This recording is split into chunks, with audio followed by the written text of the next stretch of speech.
ಆತ್ಮೀಯ ರೈತ ಬಾಂಧವರೇ ಹಾಗೂ ಕಿಸಾನ್ ವಾಣಿ ಕೃಷಿ ರಂಗ ಕಾರ್ಯಕ್ರಮ ಕೇಳುಗರೆ, ಇವತ್ತು ನನ್ನ ಜೊತೆ ಕಾರಿಗನೂರು ಗ್ರಾಮ, ಚನ್ನಗಿರಿ ತಾಲೂಕು, ದಾವಣಗೆರೆ ಜಿಲ್ಲೆಯ ಒಬ್ಬ ಯುವ ಪ್ರಗತಿಪರ ರೈತರಾದ ಸತೀಶ್ BL ಅವರಿದ್ದಾರೆ. ಪ್ರಮುಖವಾಗಿ ಎಲ್ಲ ಬೆಳೆಗಳನ್ನ ಬೆಳೀತಾ ಇದ್ದಾರೆ. ಅಡಿಕೆ ಬೆಳೆಯ ಒಂದು ಪ್ರಮುಖ ಬೆಳೆಯಲ್ಲಿ ಮಧ್ಯಂತರ ಬೆಳೆಯಾಗಿ, ಅಂತರ್ ಬೆಳೆಯಾಗಿ ಬಾಳೆ, ಆಮೇಲೆ ಭೌಗೋಳಿಕ ಒಂದು ಪಡೆದಿರ್ತಕ್ಕಂಥದ್ದು ಇಂಡಿ ಲಿಂಬೆ ಅಂತ ನಾವೇನು ಹೇಳ್ತೀವಿ, ಬಿಜಾಪುರ ಜಿಲ್ಲೆಯ ಒಂದು ಇಂಡಿ ತಾಲೂಕಿನ ಒಂದು ನಿಂಬೆ ಏನು ಯಾವ ರೀತಿಯಿಂದ ಇದು ಭೌಗೋಳಿಕವಾಗಿ ತನ್ನ ಗುರುತಿಸ್ಕೊಂಡಿದೆ, GI ಟ್ಯಾಗನ್ನು ಹೊಂದಿರತಕ್ಕಂಥದ್ದು. ಈಗ ಇವರೊಂದಿಗೆ ನಾವು ಮಾಹಿತಿ ಮಾಡಿಕೊಡೋದಾದರೆ, ಪ್ರಥಮವಾಗಿ ಭದ್ರಾವತಿ ಮತ್ತು ಶಿವಮೊಗ್ಗ FM ಆಕಾಶವಾಣಿ ಕೇಂದ್ರಕ್ಕೆ ತಮಗೆ ಸ್ವಾಗತ ಕೋರುತ್ತಾ. ನಮಸ್ಕಾರ ಸತೀಶ್ BL ಅವರೇ. ನಮಸ್ಕಾರ ಸರ್. ಹೇಳಿ, ನಿಮ್ಮ ಒಂದು ಕೃಷಿ ಜೀವನ ಹೇಗೆ ಆರಂಭ ಮಾಡ್ಕೊಂಡಿದ್ರಿ, ಹೇಗೆ ಆರಂಭ ಆಯಿತು, ಯಾವ ರೀತಿಯಿಂದ ಅಂತ ಅನ್ನೋದು ಸ್ವಲ್ಪ ಕಿರು ಪರಿಚಯದೊಂದಿಗೆ. ನನ್ನ ಹೆಸರು ಸತೀಶ್ BL ಅಂತ. ನಮ್ಮದು ಕಾರಿಗನೂರು ಗ್ರಾಮ, ಚನ್ನಗಿರಿ ತಾಲೂಕು, ದಾವಣಗೆರೆ ಜಿಲ್ಲೆ. ನಾವು ವಿದ್ಯಾಭ್ಯಾಸ ನಂದು MBA ಆಗಿದೆ. ನಾನು MBA ಮಾಡಿ ಕಾರ್ಪೊರೇಟ್ ಕಂಪ್ನಿಗಳಲ್ಲಿ ಒಂದು 4 ವರ್ಷ ವರ್ಕ್ ಮಾಡಿದೆ. ನಡುವೆ ನಮ್ಮ ತಂದೆಯವ್ರಿಗೆ ಸ್ವಲ್ಪ ಆರೋಗ್ಯ ಸರಿ ಇಲ್ದಂಗೆ ಆಯಿತು. ಆ ಟೈಮಲ್ಲಿ ನಾನು ಜಾಬ್ ರಿಸೈನ್ ಮಾಡಿ ಊರಿಗೆ ಬರಬೇಕಾಯಿತು. ಆಮೇಲೆ ನಮ್ಮದು ಮೂಲತಃ ಕೃಷಿ ಕುಟುಂಬ ಆಗಿರೋದ್ರಿಂದ ನಮಗೆ ಕೃಷಿ ಬಗ್ಗೆ ಮೊದಲಿಂದ ಸ್ವಲ್ಪ ಒಲವಿತ್ತು. ಸೊ ಅದೇ ಆ ಟೈಮಲ್ಲಿ ಸ್ವಲ್ಪ ಪ್ರಮಾಣದಲ್ಲಿ ನಮ್ಮಲ್ಲಿ ಅಡಿಕೆ ಹಾಕಿದ್ರು ಆಲ್ರೆಡಿ. ಸೊ ಅದ್ರಾಗೆ ನಾವು ಒಂದು ಸಮಗ್ರ ತೋಟಗಾರಿಕೆ ಮಾಡಬೇಕು, ಆಮೇಲೆ ಈಗ ಸಾವಯವ ಕೃಷಿ, ನೈಸರ್ಗಿಕ ಕೃಷಿ ಕಡೆಗೆ ನಾವು ಒಂದು ಸ್ವಲ್ಪ ಒಲವು ಇತ್ತು ನಮ್ಮದು. ಸೊ ಹಂಗಾಗಿ ನಾವು ಅಡಿಕೆ ಒಳಗಡೆಗೆ ಮೇಯ್ನಾಗಿ ಕೋಕೋ ಬೆಳೀತಾ ಇದ್ದೀವಿ. ಕೋಕೋ ಹಾಕಿ 4 ವರ್ಷ ಆಯಿತು. ಈಗ ಅದ್ರದ್ದು ಈಗ ನಮ್ಮದು ಆಲ್ರೆಡಿ ಈಗ ಹಾರ್ವೆಸ್ಟಿಂಗ್ ಮಾಡ್ತಾ ಇದ್ದೀವಿ 1 ವರ್ಷದಿಂದ. ಅದ್ರದ್ದು ಕೂಡ ಆದಾಯ ತೊಗೊತಾ ಇದ್ದೀವಿ. ಅದ್ರ ಮಧ್ಯೆ ಜಾಯಿಕಾಯಿ ಗಿಡಗಳ್ನೂ ಹಾಕಿದ್ದೀವಿ. ಸೊ ಬಾರ್ಡ್ರಲ್ಲಿ ಬಿಜಾಪುರದ ಕಾಗಜಿ ನಿಂಬೆ ಅಂತೇಳಿ ಒಂದು ತಳಿ ಇದೆ. ಸೊ ಅದ್ರದ್ದು ಗಿಡಗಳು ಕೂಡ ಹಾಕಿದ್ದೀವಿ. ಇದು ಮುಖ್ಯ ಜಮೀನಲ್ಲ, ಬದುಗಳ ಮೇಲೆ ಹಾಕಿದ್ದೀರಾ? ಬದುಗಳಲ್ಲಿ ಕಾಗಜಿ ನಿಂಬೆ, ಬಾಳೆ ಇದೆ. ಒಳಗಡೆ ಮೈನ್ ಬೆಳೆ ಬಂದು ಅಡಿಕೆ ನಮ್ಮದು.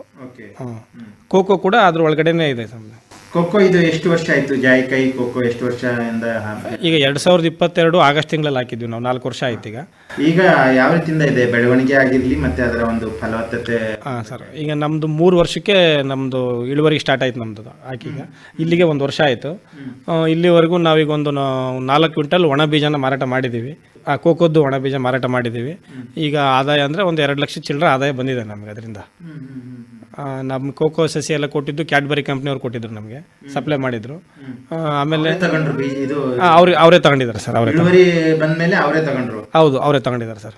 ಇದೇನು ಒಡಂಬಡಿಕೆ ಮಾಡ್ಕೊಂಡಿದ್ದೀರಾ ಹೇಗೆ ಅವ್ರ ಜೊತೆಗೆ? ಒಡಂಬಡಿಕೆ ಅಂತ ಏನಿಲ್ಲ ಸರ್. ಅವ್ರು ಕಾರ್ಪೊರೇಟ್ CSR ಫಂಡಿಂಗಲ್ಲಿ ನಮಗೆ ಒಂದು ಸ್ವಲ್ಪ ಕಡಿಮೆ ರೇಟಲ್ಲಿ ಗಿಡ ಕೊಡ್ತಾರೆ. ಅವ್ರಿಗೆ ಕೊಡಬೇಕು ಅಂತೇಳಿ ನಮಗೇನು ಅಗ್ರಿಮೆಂಟ್ ಏನು ಆಗಿರಲ್ಲ. ವಿಶ್ವಾಸದ ಮೇಲೆ ತಗೊಂಡು ಹೋಗ್ತಾರೆ. ನಮಗೆ 2 ಸರಿ ಕೂಡ ನಾನು ಮಾರಾಟ ಮಾಡಿದ್ದೀನಿ. ಒಂದು ಸರಿ 2.5 ಕ್ವಿಂಟಲ್, ಒಂದು ಸರಿ 2 ಕ್ವಿಂಟಲ್ ಕೊಟ್ಟಿದ್ದೀನಿ. ಒಂದು ಸರಿ 45,000 ರೇಟ್ ಸಿಕ್ಕಿತ್ತು. ಈಗ ಪ್ರೆಸೆಂಟ್ 40,000 ಇದೆ ಅದು 1 ಕ್ವಿಂಟಲ್ಗೆ ಒಣ ಬೀಜ. ಪೇಮೆಂಟ್ ಕೂಡ ನಮಗೆ ತಗೊಂಡೋಗಿ 1 ವಾರದೊಳಗಡೆ ಪೇಮೆಂಟ್ ಕೊಟ್ಟಿದ್ದಾರೆ ಅವರು. ಸೊ ಈಗ ಬೀಜ ಮಾಡಬೇಕಾದ್ರೆ ಯಾವ ರೀತಿಯಿಂದ ನೀವು ಸಂಸ್ಕರಣೆ ಮಾಡ್ತೀರಿ? ಇದಕ್ಕೆ ಈ ಸಂಸ್ಕರಣೆ ಅಂದರೆ ನಮ್ಮದು ಕಾಯಿ ಮೊದಲು ಹಳದಿ ಬಣ್ಣಕ್ಕೆ ತಿರುಗಿದ ಮೇಲೆ, ಹಸಿರು ಬಣ್ಣದಲ್ಲಿರುತ್ತೆ, ಹಳದಿ ಬಣ್ಣಕ್ಕೆ ತಿರುಗಿದ ಮೇಲೆ ನಾವು ಅದು ಕಾಯಿನ ನಾವು ಹರ್ಕೊಂಡು ಬರ್ತೀವಿ. ಹರ್ಕೊಂಡು ಬಂದು ಒಂದು 2 ದಿನ ಹಂಗೆ ಮನೇಲಿ ಬಿಟ್ಟಿರ್ತೀವಿ ಅದನ್ನ. ಅದಾದಮೇಲೆ ಕಾಯಿ ಹೊಡೆದು ನಾವು ಒಂದು 3 ಮೆಥಡ್ ಇದಾವೆ ನಮ್ಮದಲ್ಲಿ ಅದನ್ನು ಸಂಸ್ಕರಣೆ ಮಾಡೋದ್ರಲ್ಲಿ. ಈಗ ನಾನು ಟ್ರೇ ಮೆಥಡಲ್ಲಿ ಮಾಡ್ತಾ ಇದ್ದೀನಿ. ಈಗ ಅದನ್ನು ಕಾಯಿ ಹೊಡೆದು ಅದನ್ನು ಒಂದು ಸ್ವಲ್ಪ ಎತ್ತರವಾದ ಒಂದು ಅಡಿ ಹೈಟ್ ಮಾಡ್ಕೊಂಡು ಟ್ರೈನಲ್ಲಿ ಹಾಕಿರ್ತೀವಿ. ಸೊ ಅದನ್ನು ನಾವು ಏನೊಂದು ಅನಾರೋಬಿಕ್ ಮೆಥಡಲ್ಲಿ ಅಂತ ಹೇಳ್ತಾರೆ, ಅದಕ್ಕೆ ಗಾಳಿ ಆಡದಿರೋ ಥರ ಮಾಡಿ ಆ ಕೆಳಗಡೆ ರಸ ಇಳಿಯೋ ಥರ ನಾವು ಒಂದು ಸಿಸ್ಟಮ್ ಮಾಡ್ಕೊಂಡು ಮಾಡಿರ್ತೀವಿ. ಸೊ 5 ದಿನ ಈ ಥರ ನಾವು ಅದನ್ನ ಆ ಒಂದು ಟ್ರೈನಲ್ಲಿರುತ್ತೆ. ಪ್ರತಿದಿನ ಒಂದು ಸರಿ ತೆಗೆದು ಅದನ್ನ ತಿರುವಾಗ್ತಾ ಇರ್ತೀವಿ. ಅದನ್ನು ಒಂದ್ಸರಿ ಗಾಳಿಗೆ ತಿರುವಾಕೋದು ಮತ್ತೆ ಬಿಡೋದು. ಸೊ 5 ದಿನ ಆದ ನಂತರ ಬಿಸಿಲಿಗೆ ಒಂದು 3 ರಿಂದ 4 ದಿನ ಬಿಸಿಲಿಗೆ ಒಣಗಬೇಕಾಗುತ್ತೆ. ಸೊ ಆಮೇಲೆ ನಮಗೆ ಅದು ಮಾರಾಟ ಮಾಡೋಕ್ಕೆ ಸಿದ್ಧವಾಗುತ್ತೆ ಒಣ ಬೀಜ ನಮ್ದು ಕೋಕೋದು. ಇಷ್ಟು ಒಂದು ಏನ್ ಮಾಡ್ತೀರಿ? ಆ ತಿರುಳು ಇಲ್ಲ ಸರ್, ಅದು ಡ್ರೈ ಹಾಕಂತ ಬರುತ್ತೆ. ಅದು ನಮಗೆ ಡ್ರೈ ಹಾಕಂತ ಅದು ಬರಲ್ಲ ಸರ್. ಬಟ್ ಈಗ ಸಿಪ್ಪೆ ಬರುತ್ತಲ್ಲ, ಕೋಕೋ ಬೀಜದ್ದು ಸಿಪ್ಪೆ ಬರುತ್ತಲ್ಲ, ಅದು ನಮಗೆ ನಾವು ಹೈನುಗಾರಿಕೆನೇ ಇರೋದ್ರಿಂದ ನಮ್ಮ ದನಗಳಿಗೆ ಒಳ್ಳೆ ಮೇವು ತಿಂತಾವ, ಚೆನ್ನಾಗಿ ತಿಂತಾವ. ಸೊ ಪೊಟ್ಯಾಷಿಯಂ ಎಲ್ಲ ಇರೋದ್ರಿಂದ ಸ್ವಲ್ಪ ಸ್ವೀಟ್ ಕಂಟೆಂಟ್ ಇರುತ್ತೆ ಅದು. ಸೊ ಅದು ನಮಗೆ ಮೇವಾಗಿ ಕೂಡ ಅದು ಅನುಕೂಲ ಆಗಿದೆ. ಆಮೇಲೆ ಅಡಿಕೆ ಒಳಗಡೆಗೆ ಒಳ್ಳೆ ನಮಗೆ ಅದು ಎಲೆಗಳು ಭಾಳ ತರಗೆಲೆಗಳು ಭಾಳ ಚೆನ್ನಾಗಿ ಬೀಳುತ್ತೆ ಅದರಲ್ಲಿ. ಸೊ ಅದು ಕೂಡ ನಮಗೆ ಎರೆಹುಳುಗಳಿಗೆ ಒಳ್ಳೆ ಗೊಬ್ಬರ ಥರ ಆಗ್ತಾ ಇದೆ. ಈಗ ಅನುಕೂಲ ಆಗಿದೆ. ಸಂಸ್ಕರಣೆಯಲ್ಲಿ 3 ವಿಧದಲ್ಲಿ 1 ವಿಧ ತಿಳಿಸಿದ್ರಿ, ಇನ್ನೂ 2 ವಿಧಾನ ಯಾವುದು? ಇನ್ನೂ 2 ಒಂದು ಈಗ ಗೋಣಿ ಚೀಲದಲ್ಲಿ ಹಾಕ್ತಾರೆ, ಅದು ಒಂದು. ಆಮೇಲೆ ಡೈರೆಕ್ಟಾಗಿ ಹಿಂಗೆ ನೆಲದ ಮೇಲೆ ಹಾಕಿ ಮಾಡ್ತಾ ಇದ್ದಾರೆ. ಸೊ ನಾವು ಮಾಡ್ತಾ ಇರೋದು ಟ್ರೇ ಮೆಥಡ್, ನನಗೆ ಈಸಿ ಅಂತ ಇದೆ, ಅದನ್ನೇ ನಾನು ಕಂಟಿನ್ಯೂ ಮಾಡ್ತಾ ಇದ್ದೀನಿ. ಏನೀಗ 3 ವಿಧದಲ್ಲಿ ಯಾವ್ದು ಒಳ್ಳೇದಂತ ಹೇಳ್ತೀರಿ? ಈಗ ನಮಗೆ ಟ್ರೇ ಮೆಥಡೇ ಬೆಸ್ಟ್ ಅನ್ಸುತ್ತೆ ಸರ್. ಅಂದ್ರೆ ನೀವು ಕಂಡುಕೊಂಡಿರೋ ಹಾಗೆ ನಿಮ್ಮ ಒಂದು ಅನುಭವದಲ್ಲಿ? ನಮ್ಮ ಅನುಭವದಲ್ಲಿ ಟ್ರೇ ಮೆಥಡೇ ಬೆಸ್ಟ್ ಅನ್ಸುತ್ತೆ. ಇದ್ರ ಜೊತೆಗೆ ಈಗ ಜಾಯಿಕಾಯಿ ಕೂಡ ಬೆಳಿತಾ ಇದ್ದೀವಿ. ಹೌದು ಸರ್, ಹಾಕಿದ್ದೀವಿ. ಇದು ಈಗ ಸಸಿಗಳ ಲಭ್ಯತೆಗೆ ಬಂದ್ರೆ ಎಲ್ಲಿಂದ ತಗೊಂಡು ಬಂದಿದ್ರಿ, ಮತ್ತೆ ಇದು ಯಾವ ರೀತಿಯಿಂದ ಇದೆ ಅಂತ ಹೇಳ್ತೀರಿ? ಈಗ ನಾವು ಪ್ರೈವೇಟ್ ನರ್ಸರಿನಲ್ಲಿ ಶಿಕಾರಿಪುರ ಡಿಸ್ಟಿಕಲ್ಲಿ ಆ ಕಡೆ ಇದು ಶಿರಾಳಕೊಪ್ಪದ ಕಡೆ ತಂದಿದ್ವಿ. ನಾವೇ ಸೋರ್ಸಿಂಗ್ ಮಾಡ್ಕೊಂಡು ತಗೊಂಡು ಬಂದಿದ್ದು. ಈಗ ಕೋಕೋ ಬೆಳೆ ಕಂಪೇರ್ ಮಾಡಿದ್ರೆ ಸ್ವಲ್ಪ ಕಷ್ಟದ ಬೆಳೆನೇ ನಮಗೆ ಜಾಯಿಕಾಯಿ ನಮ್ಮ ಏರಿಯಾಕ್ಕೆ. ಅಂದ್ರೆ ಅದು ಸ್ವಲ್ಪ ತಂಪು ವಾತಾವರಣ ತಂಪು ವಾತಾವರಣ ಬೇಕು, ಹಂಗೆ ಜಾಸ್ತಿ ನೀರು ಕೂಡ ಬೇಕಾಗಲ್ಲ. ಹಂಗಾಗಿ ಮತ್ತೆ ನೀರು ಕಡಿಮೆ ಆದರೂ ಕೂಡ ತಡ್ಕೊಳಲ್ಲ ಅದು ವಾತಾವರಣಕ್ಕೆ. ಸೊ ನಮ್ಮ ಒಂದು 4 ವರ್ಷದ ಅನುಭವದಲ್ಲಿ ಒಂದು 3/4 ಭಾಗ ಸಸಿಗಳು ಫೇಲ್ ಆಗ್ತಾ ಇದಾವೆ. ಅದರಲ್ಲಿ ಅಂದ್ರೆ ಸತ್ತೋಗ್ತಾ ಸತ್ತೋಗ್ತಾ ಇದಾವು. ಮತ್ತೆ ಅದು ಎಕ್ಸ್ಪೆರಿಮೆಂಟ್ ಟೈಪ್ ಆದ್ರೂ ಬಿಟ್ಟಿಲ್ಲ, ನಾವು ಮಾಡ್ತಾ ಇದೀವಿ ಅದನ್ನ. ಸತ್ತೋಗಿನ ಜಾಗದಲ್ಲಿ ಹೊಸ ಸಸಿಗಳು ಹಾಕಿದೀವಿ, ಆಗ್ತಾ ಇದೀವಿ ಪ್ರತಿ ವರ್ಷ ಮಳೆಗಾಲದಲ್ಲಿ ಆಗ್ತಾ ಇದೀವಿ. ಸ್ವಲ್ಪ ಏನಾದ್ರೂ ಮಳೆಗಾಲದಲ್ಲಿ ನೀರು ನಿಂತರೂ ಕೂಡ ಸಸಿ ಹೋಗುತ್ತದು. ನೀರು ಲಭ್ಯತೆ ಕಡಿಮೆ ಆದ್ರೂ ಕೂಡ ಅದು ತಡ್ಕೊಳಲ್ಲ. ಸ್ವಲ್ಪ ಅದು ಸೂಕ್ಷ್ಮ ಬೆಳೆ. ಅದು ಕೋಕೋ ಕಂಪೇರ್ ಮಾಡಿದ್ರೆ ಕೋಕೋ ಬಹಳ ಸುಲಭವಾದ ಬೆಳೆ, ಅದು ಜಾಯಿಕಾಯಿ ಸ್ವಲ್ಪ ಕಷ್ಟದ ಬೆಳೆ ಅಂತ ಅನ್ಸುತ್ತೆ ನನ್ನ ಅನುಭವದಲ್ಲಿ. ಈಗ ಭತ್ತ ಕೂಡ ಬೆಳಿತಾ ಇದ್ದೀರಾ? ಭತ್ತ ಬೆಳಿತೀವಿ. ಯಾವ ತಳಿ ಬೆಳಿತಾ ಇದ್ದೀರಾ? ಯಾವ ಒಂದು ವಿಧಾನದಲ್ಲಿ ಬೆಳಿತಾ ಇದ್ದೀರಾ ಈಗ ಸದ್ಯ? ನಾವು ಶ್ರೀರಾಮ್ ಸೋನ ಭತ್ತ ಬೆಳಿತಾ ಇದ್ದೀವಿ. ನಮ್ದು ಈಗ ಪ್ರೆಸೆಂಟಿಗೆ ನಾವು ಈಗ ರಾಸಾಯನಿಕ ಪದ್ಧತಿಯಲ್ಲ ಬೆಳಿತಾ ಇದೀವಿ. ನಾವೇನು ಸಾವಯವ ಮಾಡಿಲ್ಲ. ಸಾವಯವ ಮಾಡ್ಬೇಕು ಅಂತೇಳಿ ಪ್ಲಾನಿಂಗ್ ಅಲ್ಲಿ ಇದೀವಿ. ಮುಂದಿನ ದಿನಗಳು ಮಾಡ್ಬೇಕಂತ ಇದೀವಿ ಸರ್. ನಾಟಿ ಮೆಥಡಲ್ಲಿ ಮಾಡ್ತಾ ಇದೀವಿ. ನಾಟಿ ಮೆಥಡೇ ಮಾಡ್ತಾ ಇದೀವಿ. ಜೊತೆಗೆ ಈಗ ಹೈನುಗಾರಿಕೆ ಕೂಡ ಅಂತ ಹೇಳಿದಿರಿ. ಹೌದು ಸರ್. ಇದು ನಮ್ಮಲ್ಲಿ ಸ್ಥಳೀಯ ಸಿಗ್ತಕ್ಕಂತ ಒಂದು ತಳಿಗಳೋ ಇಲ್ಲ ಜರ್ಸಿ HF ಯೂಸ್ ಮಾಡ್ಕೊಳ್ತಾ ಇದ್ದೀವಿ? ಇಲ್ಲ, ಜರ್ಸಿ HF ಇಲ್ಲ ಸರ್, ಎರಡೂ ಇಲ್ಲ. ನಮ್ಮಲ್ಲಿ ಕ್ರಾಸ್ ತಳಿಗಳು, ಒಂದು ಜವಾರಿ ತಳಿ ಎರಡು ಇಟ್ಕೊಂಡಿದ್ದೀವಿ. ಈಗ ಮೂಲವಾಗಿ ನಮಗೆ ಮನೆ ಬಳಕೆಗೆ ಅಂತಂದು ಉದ್ದೇಶಕ್ಕೆ ಮಾಡ್ತಾ ಇದ್ದೀವಿ. ನಾವು ಕಮರ್ಷಿಯಲ್ ಆಗಿ ಏನು ಮಾಡಿಲ್ಲ. ನಮಗೆ ಜೊತೆಗೆ ಪೂರ್ವಕವಾಗಿ ನಮಗೆ ತೋಟನೂ ಒಂದು 9 ಎಕರೆ ತೋಟ ಆಗೋದ್ರಿಂದ ಗೊಬ್ಬರ ಬೇಕಲ್ಲ, ಆ ಉದ್ದೇಶಕ್ಕೋಸ್ಕರ ಮಾಡಿದ್ದೀವಿ ಸರ್. ನಾವು ಕಮರ್ಷಿಯಲ್ ಆಗಿ ಏನು ಮಾಡಿಲ್ಲ. ನಮ್ಮ ಮನೆಗೂ ಆಗಿ ಸ್ವಲ್ಪ ಎಕ್ಸೆಸ್ ಆಗಿದೆ, ಸ್ವಲ್ಪ ಮಾರಾಟ ಮಾಡ್ತೀವಿ KMF ಡೈರಿ. ಇದಕ್ಕೆ ಕೊಟ್ಟಿಗೆ ಯಾವ ರೀತಿ ನಿರ್ಮಾಣ ಮಾಡ್ಕೊಂಡಿದ್ರಿ? ಏನು ಹಾಗೆ ಬಿಟ್ಟಿರ್ತೀರಾ ತೋಟದಲ್ಲಿ? ಇಲ್ಲ, ನಮ್ಮ ತೋಟದಲ್ಲಿ ಇಲ್ಲ ಸರ್. ಮನೆ ಮುಂದೆ ಸ್ವಲ್ಪ ದೂರದಲ್ಲಿ ಕಣ ಇದೆ ನಮ್ಮದು. ಅಲ್ಲಿ ನಮ್ದೆಲ್ಲ ಏನೀಗ ಹೈನುಗಾರಿಕೆ ಬೇಕಾದಂಥ ವ್ಯವಸ್ಥೆಗಳು, ಮೇವಾಗಿರ್ಬೋದು, ಆಮೇಲೆ ನೀರು, ತಿಪ್ಪೆ ಗೊಬ್ಬರ, ಆಮೇಲೆ ಅದಕ್ಕೊಂದು ಸಣ್ಣ ಬಿಲ್ಡಿಂಗು ಆ ಟೈಪ್ ಮಾಡ್ಕೊಂಡಿದ್ದೀವಿ ಸರ್. ಈಗ ಇದರಲ್ಲಿ ಸಗಣಿ ಮತ್ತೆ ಗೋಮೂತ್ರ ಶೇಖರಣೆಗೆ ಯಾವ ವ್ಯವಸ್ಥೆ ಮಾಡ್ಕೊಂಡಿದ್ದೀರಿ? ನಾವು ಅದನ್ನ ಜೀವಾಮೃತ ಮಾಡೋದಕ್ಕೆ ಒಂದು 1000 ಲೀಟರ್ದು ಒಂದು ಸಣ್ಣ ಟ್ರಾಲಿ ಮಾಡ್ಕೊಂಡಿದ್ದೀವಿ. ಅದನ್ನು ಕೂಡ ನಮಗೆ ಟೈಮ್ ಆದಾಗ ಒಂದೊಂದ್ಸರಿ ಮಾಡ್ತಾ ಇರ್ತೀವಿ ಸರ್. ಅದು ಜೀವಾಮೃತ ಮಾಡ್ತಿದ್ದೀವಿ. ಈಗ ಜೇನು ಸಾಕಾಣಿಕೆ ಕೂಡ ಸ್ವಲ್ಪ ಪ್ರಾರಂಭ ಮಾಡಿದಿರಿ ಅಂತ ಹೇಳಿ? ಹೌದು ಸರ್, ಹೌದು. ಇದೇನು ತರಬೇತಿ ಪಡೆದುಕೊಂಡು ಸಾಕಾಣಿಕೆ ಶುರು ಮಾಡಿದ್ರೋ ಇಲ್ಲ ಅಕ್ಕಪಕ್ಕದ ರೈತರು ನೋಡ್ಕೊಂಡು ನೀವು ಮಾಡ್ತಾ ಇದ್ದೀರಾ, ಹೇಗೆ? ಇಲ್ಲ, ಮೊದಲು ತರಬೇತಿ ಇರಲಿಲ್ಲ ಸರ್. ನಮಗೆ 5 ಪೆಟ್ಟಿಗೆ ತಗೊಂಡು ಬಂದಿದ್ವಿ. ಆವಾಗ ಸ್ವಲ್ಪ ಒಂದು 4 ಪೆಟ್ಟಿಗೆಯಿಂದ ಎದ್ದೋದ್ವು ನಾವು. ಸೊ ಅದಾದಮೇಲೆ ನಾನು ಕತ್ಲಿಗೆರೆ ವಿಸ್ತರಣಾ ಶಿಕ್ಷಣ ಘಟಕ ಐತಲ್ಲ, ಅಲ್ಲಿ ಒಂದು ಟ್ರೈನಿಂಗ್ ತಗೊಂಡಿದ್ವಿ. ಟ್ರೈನಿಂಗ್ ತಗೊಂಡ್ಮೇಲೆ ಭಾಳ ಅನುಕೂಲ ಆಯಿತು. ಸೊ ಅದನ್ನು ನಾವು ಜೇನು ಪೆಟ್ಟಿಗೆನ ಯಾವ ಥರ ನಿರ್ವಹಣೆ ಮಾಡಬೇಕು ಅಂತ ಗೊತ್ತಿರಲಿಲ್ಲ ನಮಗೆ. ಸೊ ಆ ಅನುಭವದಲ್ಲಿ 4 ಪೆಟ್ಟಿಗೆಗಳು ಜೇನು ಹುಳುಗಳೆಲ್ಲ ಎದ್ದೋಗಿದ್ವು. ಈಗ ಮತ್ತೆ ನಾನೇ ಅದನ್ನು ಒಂದು ಡಿವೈಡ್ ಮಾಡಿದ್ದೀನಿ. ಈಗ ಒಂದು 3 ಪೆಟ್ಟಿಗೆ ಇದಾವೆ ಸರ್ ಪ್ರೆಸೆಂಟ್. ಈಗ ತೋಟ ಇದೆ ಅಂತ ಹೇಳಿ ಬಂದ್ರು, ಮತ್ತೆ ಅದನ್ನ ಬಹುರಾಷ್ಟ್ರೀಯ ಕಂಪನಿಯ ಒಂದು ಕೆಲಸದಲ್ಲಿ ಇರ್ತಕ್ಕಂಥವ್ರು ತಾವು, ಜಮೀನಿದೆ ಅಂತ ಹೇಳಿ ವಾಪಸ್ ಬಂದ್ರು ಇಲ್ಲ ಹೇಗೆ? ನಿಮ್ಮ ಒಂದು ಇದರಲ್ಲೇ ಆಸಕ್ತಿ ಇತ್ತಾ? ಅಲ್ಲ, ಮೊದಲಿಂದನೂ ಕೂಡ ನಮ್ಮ ಕೃಷಿ ಕುಟುಂಬ, ಆಮೇಲೆ ನಮ್ಗೆ ಮೊದಲಿಂದನೂ ಇತ್ತು. ಹಾಗೆ ತೋಟಗಾರಿಕೆ ಬೆಳೆಗಳಿಗೆ ಒಂದು ವಿಭಿನ್ನವಾಗಿ ಒಂದು ಏನಾದರೂ ಮಾಡಬೇಕು ಅನ್ನೋ ಒಂದು ಆಸಕ್ತಿ ಮೊದಲಿಂದನೂ ಇತ್ತು.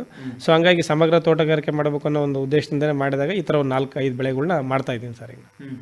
ಈ ಕಾಗಜಿ ನಿಂಬೆ ಇದರ ಒಂದು ವಿಶೇಷತೆ ಬಗ್ಗೆ ಸ್ವಲ್ಪ ಹೇಳ್ತೀರಾ? ಯಾಕಂತಂದ್ರೆ ದಾವಣಗೆರೆ ಜಿಲ್ಲೆಯ ವಾತಾವರಣ ಕೂಡ ಉತ್ತರ ಕರ್ನಾಟಕ ಜಿಲ್ಲೆಯ ವಾತಾವರಣನೇ ಇದೆ ಅಲ್ವಾ? ಹೌದು ಸರ್, ಹೌದು. ಅರ್ಧ ಆ ತರದ್ದು ಇದೆ. ಮತ್ತೆ ಎಲ್ಲ ಬೆಳೆಗಳು ಕೂಡ ಅವಕಾಶ ಇದೆ, ಬೆಳಿತಾರೆ. ಹೌದು. ಸೊ ಇದು ಯಾವ ರೀತಿಯಿಂದ ಹೊಂದ್ಕೊಂಡಿದೆ ನಿಮ್ಮ ಪ್ರದೇಶ? ಅದು ನಮಗೆ ತಿಳಿದ ಮಟ್ಟಿಗೆ ನಾನು ಮಾಹಿತಿ ತಗೊಂಡಿರೋ ಪ್ರಕಾರ ಬಿಸಿಲು ಪ್ರದೇಶಕ್ಕೆ ಬಹಳ ಸೂಕ್ತ ಅಂತ ಹೇಳಿದ್ದಾರೆ. ಬಿಸಿಲು ಬೇಕಾಗುತ್ತೆ. ಈಗ ನಮ್ಮಲ್ಲಿ ಅದಕ್ಕೋಸ್ಕರ ನಾನು ಪ್ಲಾನಿಂಗ್ ಮಾಡಿ ಎಲ್ಲಿ ಜಾಸ್ತಿ ಸ್ವಲ್ಪ ಬಿಸಿಲು ಬೀಳೋಂಥ ಪ್ರದೇಶ ನೋಡಿ ಬಾರ್ಡ್ರಲ್ಲಿ ಅದಕ್ಕೆ ಪ್ಲಾನ್ ಮಾಡಿ ಹಾಕೊಂಡಿದ್ದೀನಿ. ಉದ್ದೇಶ ಏನಂದ್ರೆ ನಮ್ಮ ದೇಶೀಯ ತಳಿ ಆಗಿರೋದ್ರಿಂದ ನಾವು ಅದನ್ನ ಬಳಕೆ ಮಾಡ್ಕೋಬೇಕು, ಸಾಧ್ಯವಾದ್ರೆ ಹೆಚ್ಚಾಗಿದ್ದನ್ನು ಮಾರಬೇಕು ಅನ್ನೋ ಒಂದು ಉದ್ದೇಶಕ್ಕೆ ಮಾಡಿದ್ದೀವಿ.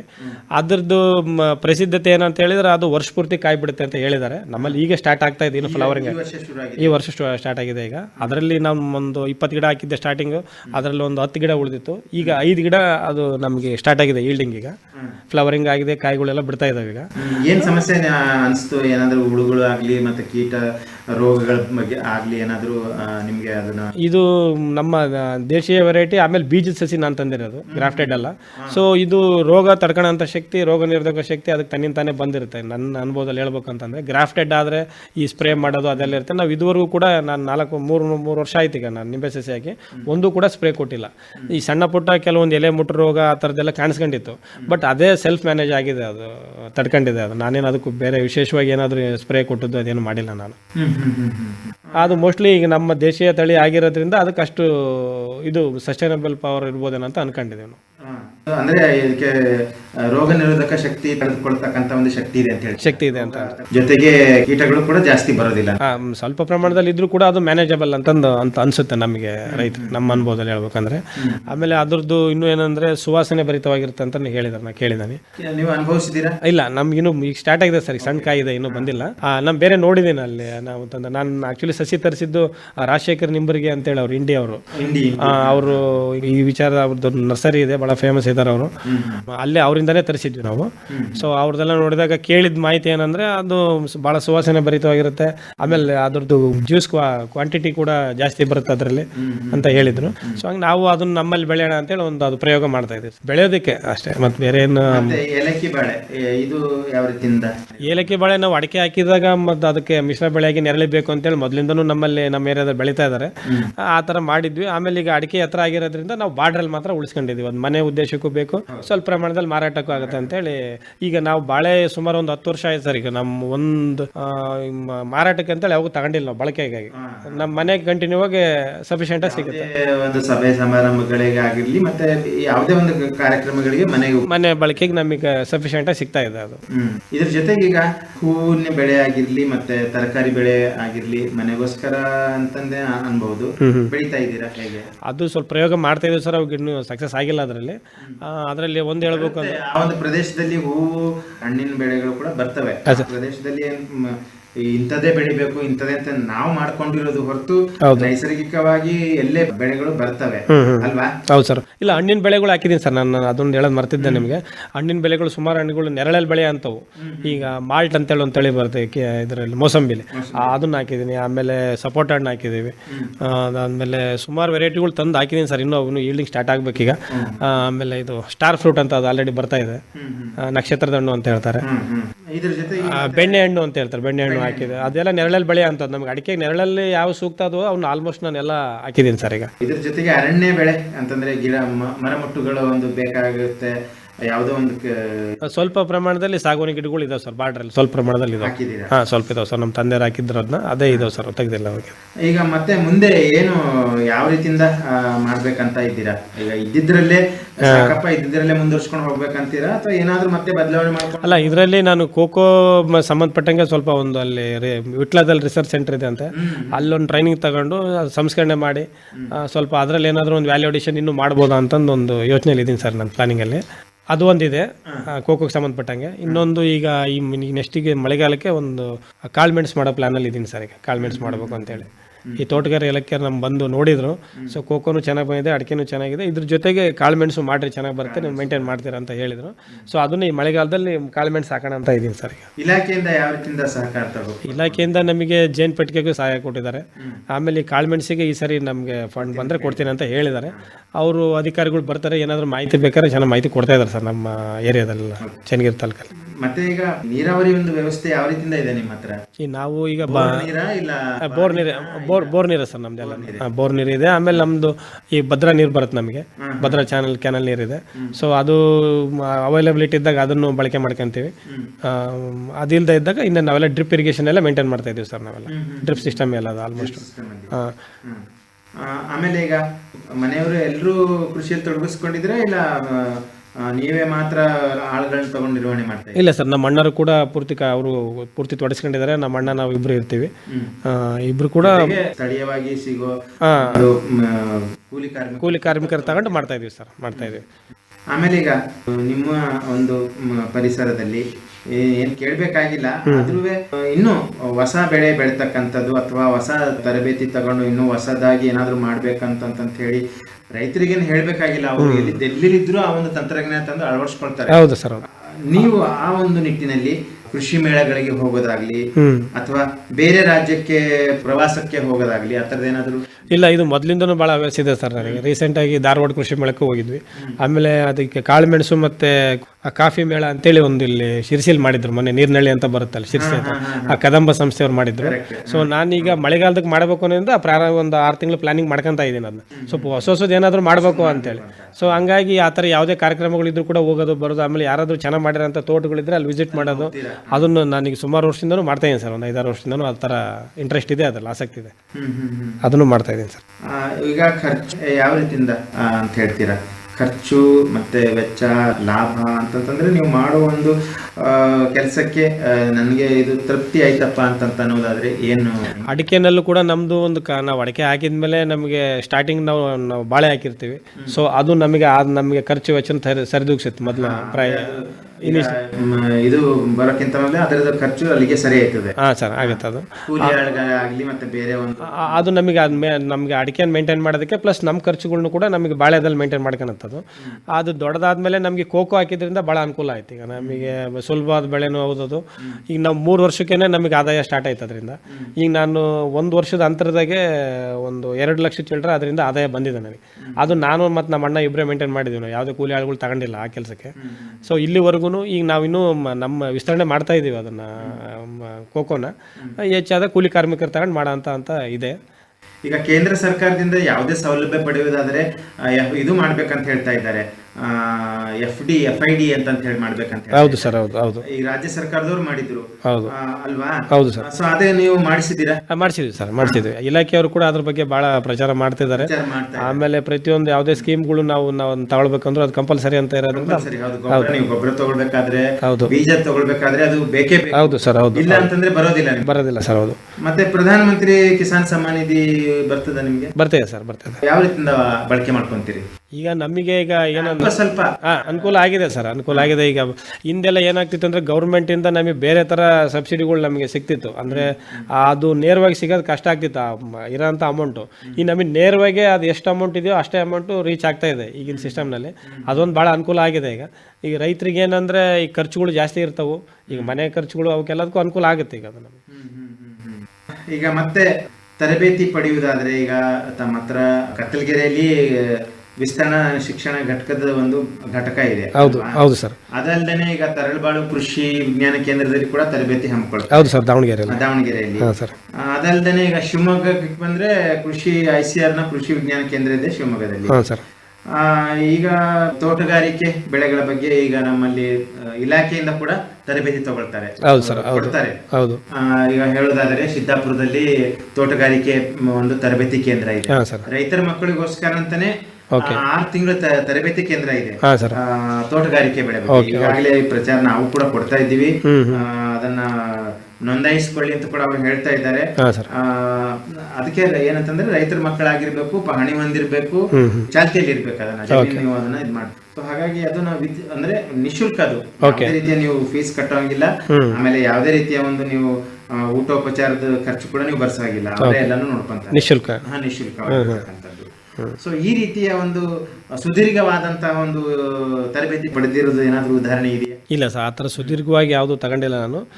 ರೀಸೆಂಟಾಗಿ ಅದೇ ಜೇನು ಸಾಕಾಣಿಕೆ ಬಗ್ಗೆ ಒಂದು 3 ದಿನದ್ದು ಪ್ರೋಗ್ರಾಮಲ್ಲಿ ಅಟೆಂಡ್ ಆಗಿದ್ದೀನಿ, ಅದನ್ನು ತಗೊಂಡಿದ್ದೀನಿ. ಈಗ ಖೋಖೋ ಬಗ್ಗೆ ಅದು ವಿಟ್ಲದಲ್ಲಿ ಹೋಗಿ ಅದೊಂದು ಸ್ವಲ್ಪ ಅದೇನು ನಾನು ಮಾಹಿತಿ ಕಲೆ ಆಗ್ತಾ ಇದ್ದೀನಿ ಅದ್ರ ಬಗ್ಗೆ.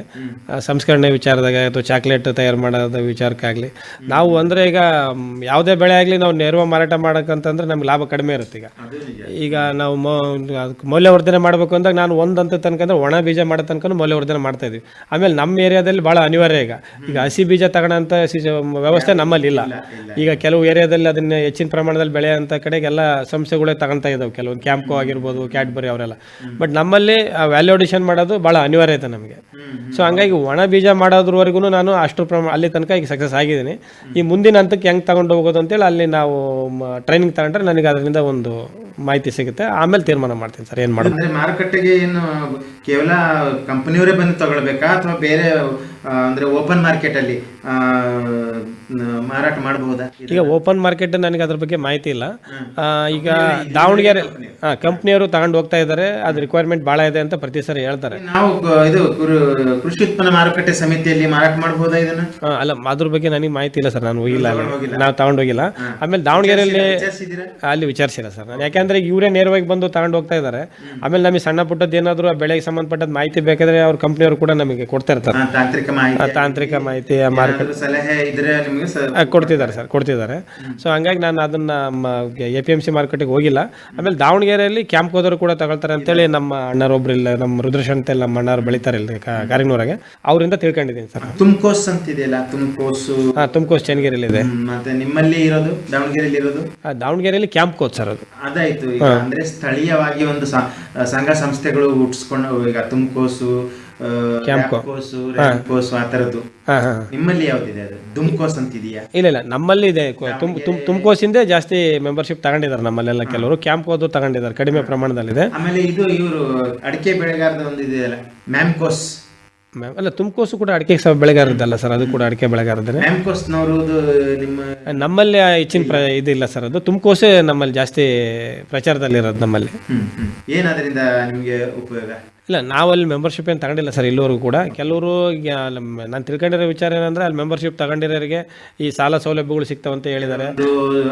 ಸಾಲ ಸೌಲಭ್ಯಗಳಾಗಿರ್ಲಿ, ತರಬೇತಿ ಆಗಿರ್ಲಿ, ಹೌದು, ಜೊತೆಗೆ ತಾಂತ್ರಿಕ ಮಾಹಿತಿ ಕೊಡೋದಾಗ್ಲಿ, ಇನ್ನು ಏನೋ ಒಂದು ಬೇಡಿಕೆಗೆ ಅನುಗುಣವಾಗಿ ಅವರು ಕಾರ್ಯನಿರ್ವಹಿಸ್ತಾರೆ. ಈಗ ಕೆಲವು ಸಂದರ್ಭದಲ್ಲಿ ಮಾರ್ಕೆಟ್ ರೇಟ್ ಕಡಿಮೆ ಇದ್ದಾಗ ಅವರು ದಾಸ್ತಾನು ಮಾಡಿ ಅದನ್ನ ಅಡಮಾನ ಸಾಲ ಅಂತೇಳಿ ತಗೊಂತ ಇದ್ದಾರೆ. ಆ ಕಡಿಮೆ ಬಡ್ಡಿಗೂ ಕೊಡ್ತಾ ಇದ್ದಾರೆ ಅಂತ ಕೇಳಿದ್ದೇವೆ. ಸೊ ನಾವು ಯಾವುದು ತಗೊಂಡಿಲ್ಲ ಸರ್, ಇಲ್ಲಿವರೆಗೂ ತಗೊಂಡಿಲ್ಲ. ಒಟ್ಟಾರೆಯಾಗಿ ಖರ್ಚು ವೆಚ್ಚ ಹೋಗಿ ಲಾಭ ಅಂತ ಹೇಳೋದಾದ್ರೆ ಏನ್ ಹೇಳ್ತೀರಾ? ಈಗ ನಮಗೆ ಅಡಿಕೆ ಬೆಳೆಯಲ್ಲಿ ರೇಟು ಚೆನ್ನಾಗಿರೋದ್ರಿಂದ ಲಾಭದಾಯಕವಾಗಿ ಬೆಳೆಯನ್ನು ಅಂತ ಎಲ್ಲರಿಗೂ ಹೇಳ್ತಿದ್ದಾರೆ. ನಮಗೂ ಅದು ಅನುಭವ ಆಗಿದೆ. ಆಮೇಲೆ ಕೋಕೋನು ಕೂಡ ನಾನು ಇನ್ವೆಸ್ಟ್ ಮಾಡಿರೋದು ನೋಡಿದರೆ, ನಾನೀಗ 4 ವರ್ಷದ ಕೆಳಗಡೆ ಒಂದು 15,000 ಇನ್ವೆಸ್ಟ್ ಮಾಡಿದ್ದೆ ಅದಕ್ಕೆ. ನಾನು ಈಗ ಪ್ರೆಸೆಂಟಿಗೆ 2 ಲಕ್ಷ ಚಿಲ್ಲರೆ ನಾನು ಆದಾಯ ತಗೊಂಡಿದ್ದೀನಿ. ಅದು ಕೂಡ ನನಗೆ ಆ ವಿಚಾರಕ್ಕೂ ಭಾಳ ಸಂತೋಷ ಇದೆ. ನಮ್ಮ ಶ್ರಮಕ್ಕೆ ತಕ್ಕ ಪ್ರತಿಫಲ ಸಿಕ್ಕಿದೆ ಅಂತಂದು ನನಗೆ ತೃಪ್ತಿ ಇದೆ ಸರ್ ಇಲ್ಲಿವರೆಗೂ. ಇನ್ನೊಂದು ವಿಚಾರ ಹೇಳೋದಾದ್ರೆ ಅಂತಂದರೆ, ಈಗ ಪೇಟೆ ಕಡೆ ಹೋಗೋರು ತುಂಬ ಜನ ಇದ್ದಾರೆ.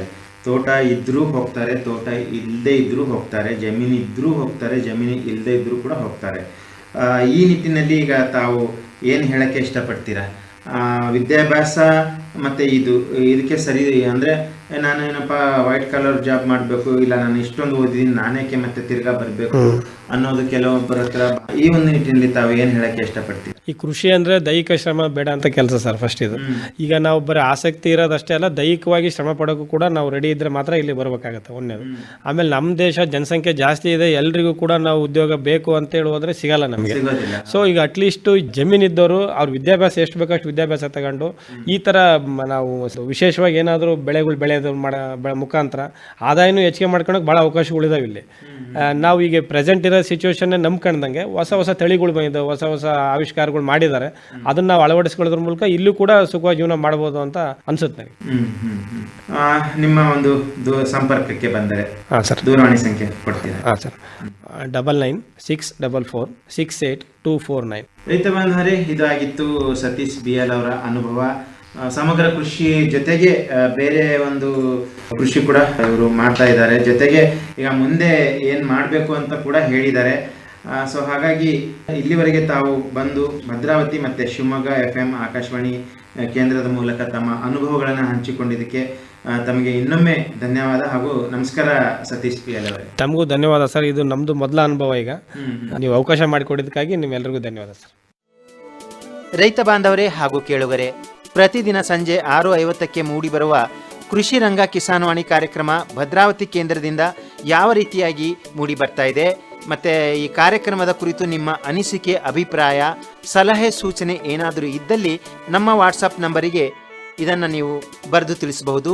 ನೀವು ಬರೆದು ಕಳಿಸಿದ ಮಾಹಿತಿಯನ್ನು ಅದೇ ಕಾರ್ಯಕ್ರಮದಲ್ಲಿ ಪ್ರಸಾರ ಮಾಡಲಾಗುವುದು. ನಮ್ಮ ವಾಟ್ಸಪ್ ಸಂಖ್ಯೆ ಹೀಗಿದೆ: 9481572600. ಇನ್ನೊಮ್ಮೆ ಕೇಳಿ: 9481572600.